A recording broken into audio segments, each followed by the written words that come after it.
Ladies and gentlemen, good morning and welcome back to our channel once again. The much-awaited Linda Mwananchi rally in Kisumu will finally take place on Sunday. According to the program which they've released, they'll begin by a church service in Awasi and then a roadside rally in Ahero town before the final rally in Kisumu. And this rally is going to determine the fate of James Orengo and Babu Owino. If it's going to flop, it's going to mark the end of their political ambitions as far as Nyanza politics is concerned. And for me, the rally is significant for several reasons. But first of all, let us begin by looking at the key people who are likely to attend this rally and their significance. Number one, James Orengo. Why is the presence of James Orengo significant?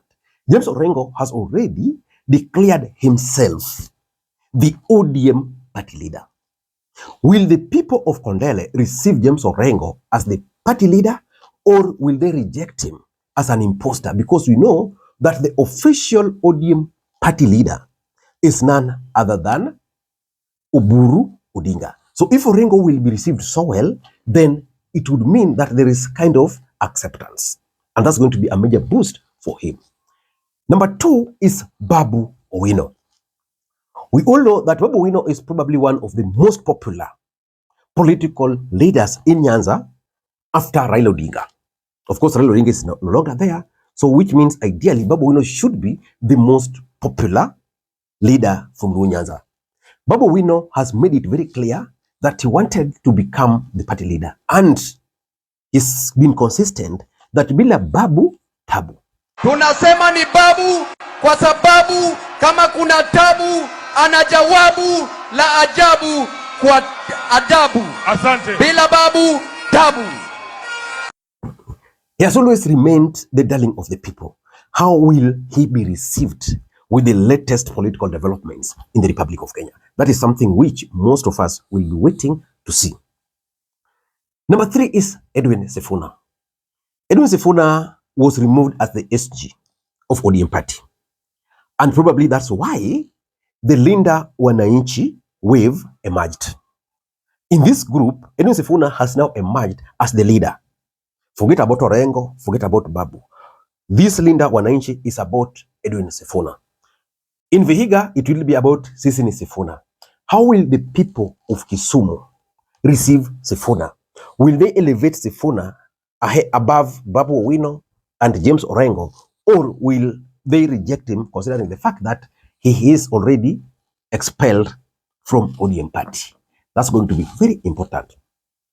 The third person here is Godfrey Osotsi, who is one of the former ODM deputy party leader. Osotsi was attacked in Kisumu, and after his attacks, many people were arrested, and the questions of Goons has been here and there. Osotsi, for those who might not know, is actually one of the best political strategists from Western Kenya. And his attack, at some point, there were attempts to make it appear as if it's a war between the Luos and the lawyers. He's the guy who will be hosting this team tomorrow.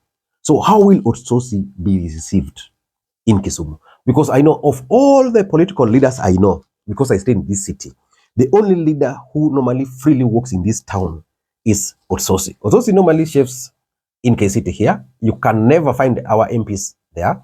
He's always walking just easily, just the way he was attacked there.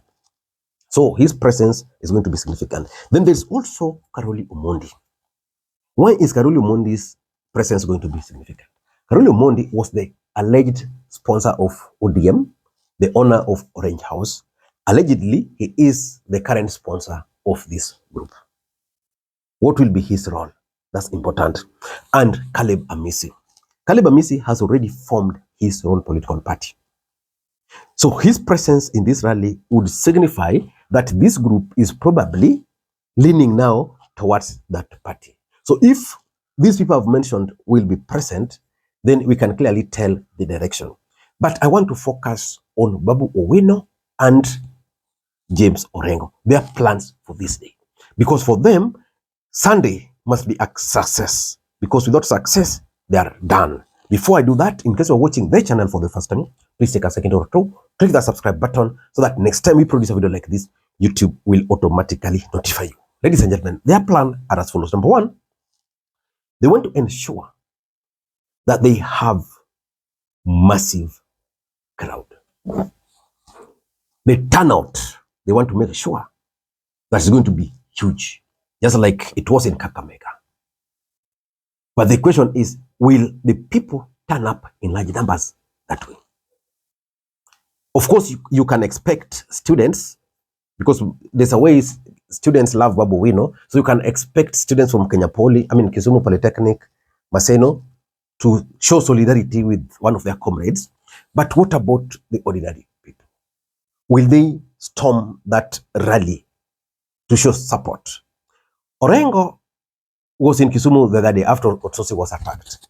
And we saw the crowd which followed him when he was going to record a statement. That was a very strong statement. But will he be able to command the crowd to that stadium? So their plan is to have massive turnout. Will the ODM people allow that rally just to go on like that? Let us wait and see. But if the turnout is going to be huge, that's going to be a very big statement. There's a place called Kondele. Most people don't know. That's one of the most complicated places to hold a rally. Very complicated. Most people don't know. Kondele, there are several sectors. Kuna watu wa lori, sijui kuna watu wa coffins. You know, in most cases, if you're dealing with them, you have to deal with them individually. And they can really mess you up. So it's normally very difficult. Personally, me, there's a time we were attacked there. We were trying to campaign for somebody. And we were wondering why. It's because sometimes you have to seek for the approval. So if they'll be received, I can assure you, they'll manage the rest of the Nyanza. Number two, they are planning massive online campaigns. The truth is, one of the areas ODM has failed is that they've failed to engage the young people. These young people are running havoc on ODM online. Orengo and the group have managed to win the support of these people. So their intention is to really have serious online support with the intention of attracting the support of the young people, the Gen Zs. The Gen Zs, some of them don't attend rallies, but they're always online. So if they see some of their members online, what happens? They side with them. Because those who will be there will be going live on TikTok. And number three, and this is something which one of Orengo's close ally told me, that they want to go directly to attack William Ruto.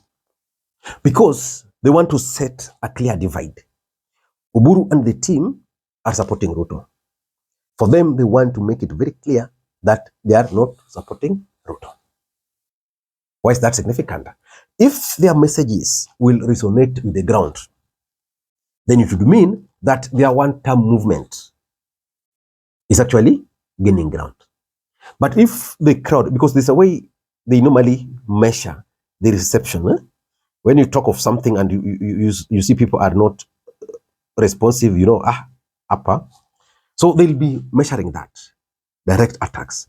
And from there, they'll be able to know how to move forward. Because the idea is to have pro-William Ruto and anti-William Ruto camps in Luo, Nyanza. And importantly, the politics of goons. You see, in Kisumu, for those who don't know, there has always been goons. And not only in Kisumu, even in your own place, there are goons. Political goons. Historically, Kisumu has always had two goons. For those who remember, we had the Baghdad boys and Oile boys those times. Oile was a mayor, but he was the leader. Yeah. Then the Baghdad, where someone like Adumo Ward was a member, my current MP, he was a lawyer by that time. So we've always had those two groups. Recently, we had the China and the American groups. This was 2013, 2017, up to some extent 2018. So we had the China and the American groups. Of course, most of the China guys and the American, those are our friends. So this China group, American, I think it disappeared. Most of them were now the ODM. The China group were the ones who are supporting the government of the day, the government of Uhuru, when Uhuru was fighting with Raila. Then after the handshake, I think the China now took charge. Then now, this China is what split into two, where one is now led by Boy Akoth and Olivetti. And these two were actually supporting Ruto. Even in the last election, they supported Ruto. Boy Akoth was working with Uhuru Kenyatta very closely. Yeah. So you can't really call these guys goons, but you can call them goons if you want. Yeah. But their work normally is to provide security. So they have a group of boys. So if you are coming to Kondele, because they have their people, they know the people there, so you cannot be attacked. Because it's normally very easy to attack people here in Kisumu, politically speaking. Just address people na stokea tu mawe merosho watu wameanza ndio. Yeah. So these politics of goons, because Orengo and Babu are now making Boy Akoth to appear as if he's a goon, but this other camp appear as if he's their security. So which means that politics is going to play out. And of course, sympathy. They'll also be trying to win the sympathy. And how do you win sympathy? Stage attacks. So let us wait and see how all this thing is going to turn out. But my point is, and I maintain, that this rally is going to shape the political future of Babu Owino and James Orengo. If they succeed, then I can assure you they'll overrun Oburu and the group. Until next time, this is Linda Mwananchi. And of course, you know, Kisumu has always been receptive. Ruto was well received here at the peak of the last campaign. Well received. Until they decided to stone themselves at that time. Until next time, this is Linda Mwananchi.